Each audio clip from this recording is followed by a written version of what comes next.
Hello everyone, आज हम discuss करने वाले हैं डीबीटी जेआरएफ 2021 के रिगार्डिंग। फॉर्म आउट हो चुके हैं, 14 अगस्त को एग्ज़ाम है।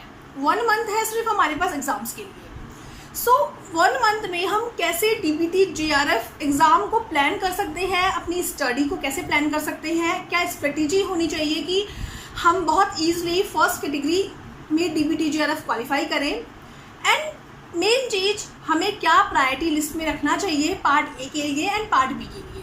आप इस वीडियो को जब भी देखिए इफ़ आप CSIR के लिए प्रिपरेशन कर रहे थे। इफ़ आपने अभी तक कोई प्रिपरेशन नहीं किया है, आप CSIR के लिए प्रिपरेशन नहीं कर रहे थे, तो सॉरी, 1 मंथ में एग्ज़ाम क्वालिफाई करना थोड़ा सा मुश्किल होगा। ओके, बट इफ़ आप CSIR के लिए प्रिपरेशन कर रहे थे और सडनली डीबीटी जेआरएफ एग्ज़ाम आ गया जो कि एक्सपेक्टेड नहीं था, सो क्या प्रिपरेशन होनी चाहिए डीबीटी जेआरएफ एग्ज़ाम्स के लिए। ओके, सो फर्स्ट थिंग तो ये कि आप CSIR के लिए प्रिपरेशन कर रहे थे। अब आपको फर्स्ट कन्फ्यूज़न ये होगा कि CSIR के लिए प्रिपरेशन करता रहूँ या CSIR के लिए प्रिपरेशन करना स्टॉप कर दूँ एंड डीबीटी के लिए स्टार्ट कर दूँ। एंड सेकेंड थिंग जो आपके माइंड में आएगी वो ये आएगी कि CSIR कहीं मेरा रह ना जाए डीबीटी की वजह से, एंड बायोटेक मेरा फील्ड है नहीं, बॉटनी है, जूलॉजी है, माइक्रोबायोलॉजी है, या जो भी आपका फील्ड है, तो कहीं बायोटेक एग्ज़ाम की वजह से, डिपार्टमेंट ऑफ बायोटेक्नोलॉजी एग्ज़ाम की वजह से जो मेरा मेन एग्ज़ाम है CSIR,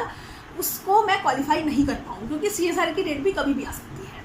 बट नहीं, ऐसा नहीं है। CSIR एंड डीबीटी का सिलेबस बहुत ज़्यादा मिलता है। इफ़ आप एक स्ट्रेटेजी से प्रिपरेशन करें तो आपका CSIR भी नहीं स्टॉप होगा, होल्ड पे जाएगा, एंड आपका डीबीटी भी बहुत अच्छे से क्वालिफाई हो जाएगा। सो फर्स्ट मेन थिंग आती है, हम बात करते हैं पार्ट बी की। पार्ट बी में हमारे पास 150 क्वेश्चंस होंगे एंड हमें 50 क्वेश्चंस अटेम्प्ट करने हैं। एंड आप कैसे प्रिपरेशन स्टार्ट करें, कौन सा सब्जेक्ट्स पहले पिक करें। तो इफ़ हम 2017, 18, 19, 20 इन सब के एग्ज़ाम्स को देखें, एग्ज़ाम पेपर को देखें, तो सबसे फर्स्ट जो आपको पिक करना चाहिए पार्ट बी के लिए, वो आपको पिक करना चाहिए बायोकेमिस्ट्री। बायोकेमिस्ट्री से बहुत ज़्यादा क्वेश्चंस आते हैं। बायोकेमिस्ट्री में एंजाइम से and amino acid and protein से, इनसे बहुत ज़्यादा क्वेश्चंस आते हैं। तो बायोकेमिस्ट्री तो आप ये समझिए कि जो आप CSIR के लिए बायोकेमिस्ट्री कर रहे थे वो फुल बायोकेमिस्ट्री रिवाइज कीजिए, और साथ में CSIR के लिए आपने न्यूमेरिकल पोर्शन पे इतना ध्यान नहीं दिया था। एंजाइम्स के न्यूमेरिकल्स हो गए, या हमारे अमाइनो एसिड्स के, मॉलिक्यूलर वेट्स के, pH के, pKa के, इन सब के न्यूमेरिकल्स हो गए बायोकेमिस्ट्री में, इनको अच्छे से कीजिए। फुल बायोकेमिस्ट्री करिए। बायोकेमिस्ट्री में आप 1 वीक अप्रॉक्स दीजिए और बायोकेमिस्ट्री को अच्छे से कीजिए। बायोकेमिस्ट्री का अच्छा वेटेज रहता है डीबीटी जेआरएफ में। तो बायोकेमिस्ट्री बिल्कुल बोलते हैं ना, घोल के पी जाइए। बायोकेमिस्ट्री फुल करिए, स्टार्ट ही आप बायोकेमिस्ट्री से करिए, बेटर होगा। CSIR का बायोकेमिस्ट्री एंड कुछ न्यूमेरिकल पोर्शन एक्स्ट्रा, तो इससे आपका CSIR का बायोकेमिस्ट्री एंड डीबीटी का दोनों का प्रिपेयर हो जाएगा। ओके, नेक्स्ट आता है जेनेटिक्स। जेनेटिक्स का वेटेज बहुत ज़्यादा रहता है। जेनेटिक्स में इतना न्यूमेरिकल क्वेश्चंस हैं, उन सबको कीजिए, फुल जेनेटिक्स कवर कीजिए। जो भी आप जेनेटिक्स में CSIR में कर रहे थे वही सब जेनेटिक्स का आप डीबीटी के लिए पढ़िए। न्यूमेरिकल पोर्शंस पे थोड़ा एक्स्ट्रा ध्यान दीजिए। ओके, थर्ड आता है हमारा मॉलिक्यूलर बायोलॉजी। मॉलिक्यूलर बायोलॉजी जो भी आप CSIR के लिए पढ़ रहे थे वही सब पढ़िए। रेप्लिकेशन पे एंड ट्रांसलेशन पे थोड़ा एक्स्ट्रा ध्यान दीजिए। अदरवाइज फुल मॉलिक्यूलर बायोलॉजी करके जाना है जो आपने CSIR के लिए पढ़ रहे थे। 3 सब्जेक्ट्स आपके प्रिपेयर हो चुके हैं। फोर्थ आता है रिकॉम्बिनेंट DNA टेक्नोलॉजी। अब कुछ स्टूडेंट्स के लिए रिकॉम्बिनेंट DNA टेक्नोलॉजी बहुत न्यू है। मैं बायोटेक से थी, मेरे लिए रिकॉम्बिनेंट DNA टेक्नोलॉजी बहुत यूज टू था सब्जेक्ट, बट कुछ स्टूडेंट्स के लिए बिल्कुल न्यू है। तो इफ़ आपका फील्ड बायोटेक रहा है तो आप ऑब्वियसली BSc MSc में आपने RDT पढ़ा है, उसको कंप्लीट करके जाइए। RDT में कुछ भी स्किप नहीं कीजिए। ओके, एंड इफ़ आपने RDT नहीं पढ़ा हुआ, रिकॉम्बिनेंट DNA टेक्नोलॉजी नहीं पढ़ा हुआ, तो कोई दिक्कत नहीं है। पाथफाइंडर का जो मॉड्यूल है रिकॉम्बिनेंट DNA टेक्नोलॉजी, पाथफाइंडर का सेकेंड मॉड्यूल जिसमें रिकॉम्बिनेंट DNA टेक्नोलॉजी गिवन है, उसको कंप्लीट कर लीजिए। ज़्यादा टाइम कंज्यूमिंग नहीं है क्योंकि थ्योरेटिकल पोर्शन है। बहुत ईजिली आप RDT को पाथफाइंडर से कंप्लीट कर सकते हैं, एंड सीरियसली वही सब क्वेश्चंस आते हैं, वही सब न्यूमेरिकल्स आते हैं। आपको थ्योरेटिकल पोर्शन तो हमारा कवर करना है, साथ में न्यूमेरिकल पोर्शंस के लिए प्रीवियस ईयर क्वेश्चन पे जाइए, उनको सॉल्व करिए। एंड इफ सॉल्व नहीं होते हैं तो मुझे मेल कीजिए, कैसे क्वेश्चन सॉल्व होना है, मैं फुल उसके ऊपर वीडियो अपलोड करूँगी। सो आपका 4 तैयार हो जाते हैं, आरडीटी भी आपका तैयार हो चुका है। आरडीटी बिल्कुल स्किप नहीं करना है। ये जो मैंने स्टार्टिंग के 4 बताए हैं इनको स्किप करना ही नहीं है, इनको स्किप करना अफोर्डेबल नहीं होगा डीबीटी जेआरएफ 2021 के लिए। ओके, देन 5th आता है हमारा मेथडोलॉजी। मेथडोलॉजी से इतने ज़्यादा क्वेश्चंस आते हैं, पार्ट ए में भी एंड पार्ट बी में भी बहुत ज़्यादा क्वेश्चंस आते हैं मेथडोलॉजी से। मेथडोलॉजी बहुत इंपॉर्टेंट है। मेथडोलॉजी में स्पेशली आप प्रिंसिपल, सारी टेक्निक्स का प्रिंसिपल पढ़ लीजिए and special technique, सेंट्रिफिकेशन, chromatography, electrophoresis and spectroscopy, ये हमारी 4 टेक्निक्स हैं जिनको आप कंप्लीट करिए। कौन सी क्रोमेटोग्राफी किससे डिफरेंट है, इलेक्ट्रोफोरेसिस के टाइप्स, इलेक्ट्रोफोरेसिस के न्यूमेरिकल्स, जो भी आप CSIR के लिए पढ़ते थे वो सब, स्पेक्ट्रोस्कोपी में लैम्बर्ट पियर लॉ, स्पेक्ट्रोस्कोपी में CT से न्यूमेरिकल्स, इन सब को कंप्लीट कीजिएगा। ये हमारे स्पेशल टेक्निक्स हैं। अदरवाइज टेक्निक्स आपको बिल्कुल स्किप नहीं करनी है, टेक्निक्स आप फुल करके जाइए। टेक्निक्स आपके पार्ट ए के लिए बहुत अच्छा रहेगा एंड पार्ट बी के लिए भी बहुत अच्छा रहेगा। टेक्निक्स फुल करके जाइए। फिर आता है हमारा इम्यूनोलॉजी। इम्यूनोलॉजी का क्वेश्चन आता है डीबीटी में। ये मैं बहुत पहले भी बार बार बता चुकी हूँ, इम्यूनोलॉजी हमारा CSIR के लिए इम्पॉर्टेंट नहीं है। सिर्फ अकेला इम्यूनोलॉजी ही है जो अब तक मैंने सारी चैप्टर्स बताए हैं जो कि हमारा CSIR में इतना इफेक्टिव काम नहीं आएगा, बट स्टिल इम्यूनोलॉजी करके जाइएगा क्योंकि इम्यूनोलॉजी से पार्ट ए में क्वेश्चन आना है और आप लोग जानते हैं कि पार्ट ए हम स्किप करने का नहीं सोच सकते, पार्ट ए में चॉइस नहीं होती है, तो इम्यूनोलॉजी अच्छे से करके जाइए। देन आता है प्लांट फिजियोलॉजी। प्लांट फिजियोलॉजी भी अच्छे से करके जाइएगा। प्लांट फिजियोलॉजी से काफ़ी ज़्यादा पोर्शन कवर होता है, काफ़ी सारे क्वेश्चन आते हैं। एंड लास्ट आता है हमारा bacterial genetics. Bacterial genetics full करके जाइए। बैक्टीरियल जेनेटिक्स के न्यूमेरिकल्स, बैक्टीरिया का ग्रोथ फेस, बैक्टीरिया का फुल साइकिल, बैक्टीरिया का फुल कॉलोनी फॉर्मिंग यूनिट बोलते हैं हम, एंड बैक्टीरियोफेजेस, वायरसेस की ग्रोथ कैसे होती है, कैसे बैक्टीरियोफेजेस का एंड वायरसेस का फुल ग्रोथ होती है, क्या न्यूमेरिकल्स हैं उसके, क्या स्पेसिफिक ग्रोथ कांस्टेंट होता है उसके रिगार्डिंग न्यूमेरिकल्स, ये सब करके जाइएगा। अब आता है आपको क्या नहीं करना चाहिए, आपको क्या ऐसी गलती नहीं करनी चाहिए कि आपको बिल्कुल टच ही नहीं करना है उनको। फर्स्ट थिंग आती है एनिमल फिजियोलॉजी। एनिमल फिजियोलॉजी का बहुत कम क्वेश्चन आता है डीबीटी में। यस, आपने इस एनिमल फिजियोलॉजी का कोई सिस्टम ऑलरेडी पढ़ा हुआ है तो बिल्कुल मत छोड़िएगा, उस सिस्टम को रिवाइज करके जाइएगा।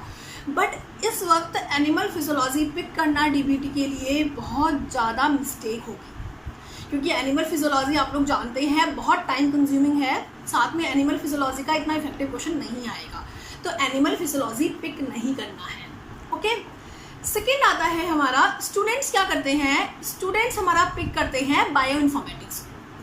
इफ़ आपका फील्ड बायो इन्फॉर्मेटिक्स नहीं है तो प्लीज़ इसको पिक मत कीजिए। बायो इन्फॉर्मेटिक्स से क्वेश्चन आएगा, ऑब्वियसली आएगा, हमारा पार्ट बी में भी आएगा, पार्ट ए में भी आएगा, बट आपसे सॉल्व नहीं होगा इफ़ आपने उसका ABCD भी नहीं पढ़ा हुआ। सेम मेरी बात, मैं बायो इन्फॉर्मेटिक्स में 0 हूँ, मुझे बायो इन्फॉर्मेटिक्स नहीं आता है, मैंने कभी पिक भी नहीं किया बायो इन्फॉर्मेटिक्स डीबीटी के लिए। जब आप उस सब्जेक्ट में 0 हैं तो आप अभी पिक करके क्या कर लेंगे। कोई आपसे बोलता है तो ब्लास्ट, फास्टा, इन सब का थोड़ा सा प्रिंसिपल देख लीजिएगा, अदरवाइज बायो इन्फॉर्मेटिक्स स्किप करने का सोचिएगा क्योंकि हमारे पास पार्ट बी में ऑप्शंस हैं, उनसे हम अच्छे से क्वालिफाई कर सकते हैं, तो टेंशन मत लीजिए। जो सब्जेक्ट्स आपने पिक नहीं किए हैं प्लीज़ उनको पिक मत कीजिए। कुछ सब्जेक्ट्स हैं जैसे RTT हो गया, हमने पिक नहीं किया, जब भी पिक करना है। जेनेटिक्स हो गया, पिक नहीं किया, जब भी करना है। इम्यूनोलॉजी हो गया, पिक नहीं किया, जब भी करना है। बट कुछ सब्जेक्ट्स हैं, जीनोमिक्स, प्रोटियोमिक्स हो गया, नहीं पिक करना है। IPR बायोसेफ्टी हो गया, बिल्कुल पिक नहीं करना है। बायो इन्फॉर्मेटिक्स पिक नहीं करना है। स्टैटिस्टिक्स से आप कुछ न्यूमेरिकल्स करके जा सकते हैं, स्टैटिस्टिक्स से आप कुछ फॉर्मूला लर्न करके जा सकते हैं, लाइक कोएफिशिएंट ऑफ कोरिलेशन के फॉर्मूले, मीन, मीडियन, स्टैंडर्ड डेविएशन, ये आपका बहुत हेल्पफुल होगा CSIR के लिए भी। तो इस 4 to 5 फॉर्मूलेज को आप स्टैटिस्टिक में लर्न कर सकते हैं, अदरवाइज और कुछ करने की जरूरत नहीं है। सो जो मैंने आपको बताया ये यूनिट्स आपको फुल करनी है, इनमें आपको कुछ भी स्किप नहीं करना है, बट जो मैंने आपको बताया कि ये बिल्कुल नहीं करना है, उनको टच मत कीजिए। इफ़ आपने उनको ऑलरेडी पढ़ा हुआ है, आपके मास्टर्स में, बैचलर्स में कमांड थी इन सब्जेक्ट्स में, तो ऑब्वियसली पिक करिए, रिवाइज कीजिए, बट स्पेशली न्यू पिक मत कीजिए। ओके, ये है हमारा पार्ट बी। पार्ट बी में हमारा 50 क्वेश्चंस करने होते हैं, बहुत ईजिली यहाँ से 50 क्वेश्चंस हो जाएंगे। मोस्टली स्टूडेंट्स पार्ट बी में पैनिक होते हैं कि सिलेबस में मेराइन बायोटेक्नोलॉजी है, न्यूरो साइंस है, पता नहीं क्या क्या दिया हुआ है। बट आपको ये बात बता दें कि इनसे क्वेश्चन नहीं आते हैं, एंड 1 और 2 क्वेश्चन आते हैं तो वो हमारे चॉइस में चले जाते हैं। तो स्टूडेंट्स फिल नहीं करते फॉर्म इन सबको देख के। तो आप सबसे फर्स्ट काम तो ये कीजिए कि डीबीटी का सिलेबस उठा के साइड में रख दीजिए। एंड जो मेन क्वेश्चन है, जो प्रीवियस ईयर से क्वेश्चन आए हैं, मैंने हमेशा बोला है पीवाईक्यू के हिसाब से अपना सिलेबस खुद प्रिपेयर करा करिए। ओके, तो ये हो गया आपका पार्ट बी। अब आता है पार्ट ए। ये सब आपने पार्ट बी में किया है, वही सब पार्ट ए में आएगा।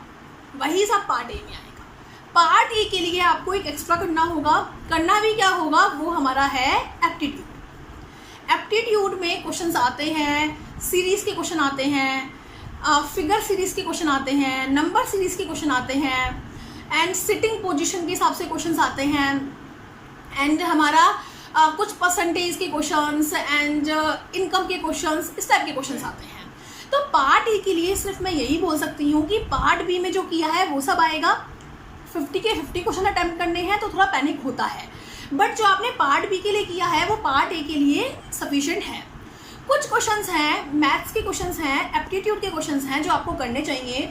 तो इफ़ आपको चाहते हो उन क्वेश्चंस को करना, तो मैं पार्ट ए के एप्टीट्यूड के क्वेश्चंस 2019, 18 एंड 20 इन तीनों के पार्ट ए के क्वेश्चंस एक बार डिस्कस करूँगी। इफ़ आपको चाहिए वो क्वेश्चंस तो आप कमेंट बॉक्स में मुझे कमेंट कर सकते हो। इफ़ स्टूडेंट्स होते हैं तो मैं डिस्कस कर लूँगी क्वेश्चंस, अदरवाइज कोई बेनिफिट नहीं है डिस्कस करने का क्वेश्चंस।